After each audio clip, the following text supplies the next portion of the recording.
Hello friends, मैं हूं आकांक्षा। Continue करते हैं समास को इस वीडियो में और देखेंगे ये 15 मार्क्स के लिए पूछा जाता है एग्ज़ाम में। और पहला है अव्ययी भाव समासा। तो इसका ना आप अगर सिलेबस देखेंगे तो उसमें आपको मिल जाएगा सबका नाम और सूत्र।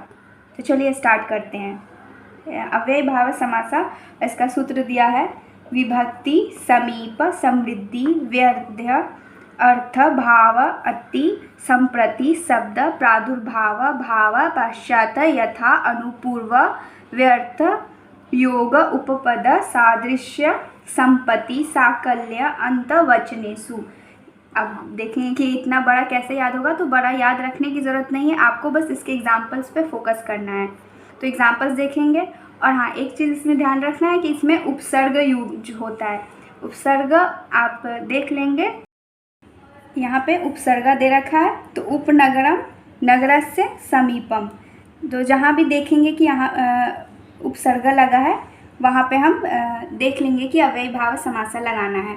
तो उपनगरम के साथ समीपम लगाना है। ये जो भी है, ये जितना भी दे रखा है वो सब इसमें यूज़ होता है, पर इतना पढ़ने की ज़रूरत नहीं है। आप कुछ एग्जाम्पल देख सकते हैं, उसके अकॉर्डिंग आप एग्ज़ाम में लिख सकते हैं। तो चलिए देखते हैं। प्रतिदिनम, दिनम, दिनम प्रति, अनुरूपम, रूपस्य योग्यम। तो यहाँ पे ये देखना है कि किसके साथ क्या लग रहा है। तो अनुरूपम यहाँ पे मतलब है कि रूप योग्य है, मतलब कि कोई सुंदरता के योग्य है, इसलिए अनुरूपम। अध्यात्मम, आत्मनि अधि। तो कुछ कुछ आपको याद रखना पड़ेगा, इसका कोई ट्रिक नहीं है, वो याद रखना ही पड़ता है। निर्विघ्नम, विघ्नानाम अभाव, ये जहाँ भी न लगेगा वहाँ पे, जैसे निर्जलम, जलानाम अभाव, ऐसे करके लिख सकते हैं। फिर एग्जाम्पल है यथाशक्ति, शक्ति अनतिक्रम्य। ये भी एक एक एग्जाम्पल आप सबका याद रख ले तो ज़्यादा अच्छा होगा।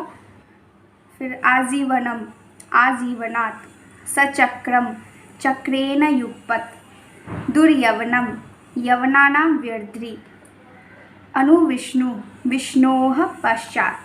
तो जो भी यहाँ दे रखा है सब यहाँ यूज़ होगा इसके विग्रह वाक्य में। इसको हम समस्त पद बोलते हैं, इसको विग्रह वाक्य। जब इसको हम तोड़ के लिखते हैं तो उसको विग्रह वाक्य बोलते हैं। तो ये हमारा है अव्ययी भाव समासा। अब हम देखेंगे तत्पुरुष समासा। तत्पुरुष समासा के बहुत टाइप्स है। तो पहले देखते हैं द्वितीय तत्पुरुष। इसका प्रथमा तत्पुरुष भी है, लेकिन आप वो समझ जाएंगे, जैसे राजपुत्रः। तो ये बस ऐसे ही लिखना है, राज्ञः पुत्र। तो इसमें कुछ नहीं देखना है। द्वितीय से स्टार्ट करते हैं। तो द्वितीय में यहाँ पे सूत्र है, लेकिन मैंने तोड़ के लिखा है कि अच्छी समझ आ जाए।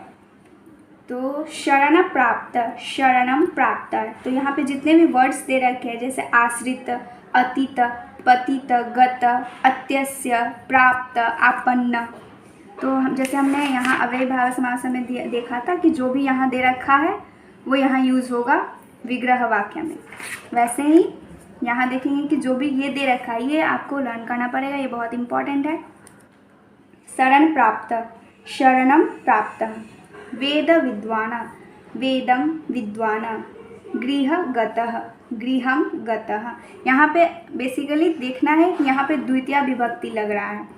तो जहाँ जैसे अगर ये दे रखा है, विग्रह वाक्य दे रखा है, तो आपको लिखना है समस्त पद।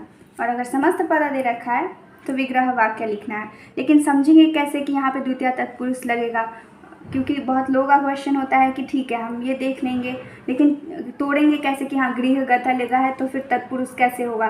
तो इसमें यही देखना है ना कि ये सब अगर दे रखा है, जैसे यहाँ देखिए प्राप्त, प्राप्त दे रखा है, गतः, गतः दे रखा है, तो ये अगर दे रखा है तो हम इस हिसाब से देख लेंगे कि हाँ ये द्वितीय तत्पुरुष है। कृष्ण आश्रितः, कृष्णम आश्रितः। अब देखेंगे तृतीया विभक्ति। एग्जाम्पल आप सबका अच्छे से 4-5 एग्जाम्पल अच्छे से रख ले, ताकि एग्ज़ाम के लिए वो बहुत सही होगा। तृतीया विभक्ति में ये आपको सूत्र दे रखा है, पर इसका उतना इम्पोर्टेंट नहीं है। पर तृतीया विभक्ति आप जानते हैं कि करण यूज़ होता है, और ये सूत्र है, आप देख लीजिएगा। चलिए एग्जाम्पल देखते हैं। ज्ञानहीनः, ज्ञानेन हीन, यहाँ तृतीया विभक्ति लगा है। सुखयुक्तः, सुखेन युक्तः। अग्निदग्धः, अग्निनादग्धः। पर यहाँ पे एक ट्रिक है, वो समझेंगे कि जहाँ भी अब देखेंगे कि कैसे तृतीया विभक्ति हम कैसे समझेंगे कि इसको तृतीया तत्पुरुष में तोड़ना है। तो इसके लिए यहाँ पे दे रखा है कि यहाँ पे इकत, कत्वा या कृत लगा रहेगा। अब देखेंगे कि जहाँ पे इकता प्रत्यय लगेगा, प्रत्यय मैंने पिछले वीडियो में डाल दिया है, वहाँ से आप देख लीजिएगा। तो जैसे इकता प्रत्यय होता है गतः, ये बस देखना है, यहाँ से कंफ्यूज मत होइएगा, ये मैंने एग्जाम्पल लिया है, या फिर ऐसे कुछ भी ले लेंगे इसका एग्जाम्पल। जैसे हीनः, जहाँ भी विसर्ग लगा है वहाँ पे हम इकता प्रत्यय देख लेंगे। और कत्वा, कत्वा पर गतवा या फिर मितवा, कुछ भी जैसे अगर ऐसा लिखा है वा आ रहा है तो वो कत्वा या कृत लगा होगा, तो हम समझ जाएंगे कि ये तृतीया विभक्ति। जैसे यहाँ पे ज्ञानहीनः है तो हीनः है तो इकत प्रत्यय है। सुखयुक्तः तो इकत प्रत्यय है, तो इसको हम तृतीया तत्पुरुष में तोड़ेंगे। ज्ञानहीनः, ज्ञानेन हीनः। सुखयुक्तः, सुखेन युक्तः। तो ये द्वितीय तत्पुरुष हो गया, तृतीया तत्पुरुष हो गया। अब देखेंगे चतुर्थी तत्पुरुष।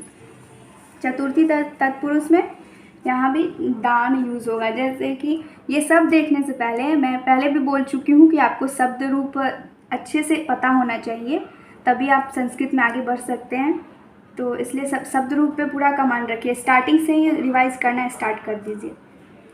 तो चलिए ठीक है, देखते हैं। यहाँ पे चतुर्थी में जैसे आपको पता है दान यूज़ होता है, डोनेट करते हैं हम। तो यहाँ पे इसका सूत्र है अर्थ, बलि, हित, सुख, रक्षिता। फिर ये आपको याद रखना पड़ेगा। जहाँ भी आप ये सब देख लेंगे वहाँ समझ जाइएगा कि चतुर्थी तत्पुरुष लगाना है। जैसे देखेंगे एग्जाम्पल, देश हितम, देशाय हितम, पितृ सुखम, पित्रा सुखम।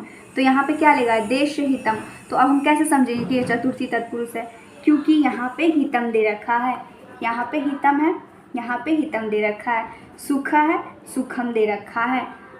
समानार्थम, अर्थ दे रखा है, चतुर्थी तत्पुरुष है। बिना सोचे समझे लगा देना है, चतुर्थी तत्पुरुष है, और उसको तोड़ना है। लेकिन यहाँ पे एक और चीज़ देखेंगे, समानार्थम में ये समनाय इदम लगा है। तो जहाँ पे नपुंसक लिंग होगा वहाँ इदम लगेगा, जहाँ स्त्रीलिंग होगा वहाँ इयम लगेगा, और पुल्लिंग जहाँ होगा वहाँ अयम लगेगा। तो ये चीज़ ध्यान में रखिएगा। उसके बाद देखेंगे पंचमी तत्पुरुष।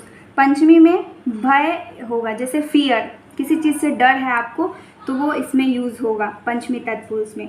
तो देखेंगे एग्जाम्पल, सर्प भीतः, सर्पात् भीतः, चौर भयम, चौरात् भयम, गृह निर्गतः, गृहात् निर्गतः।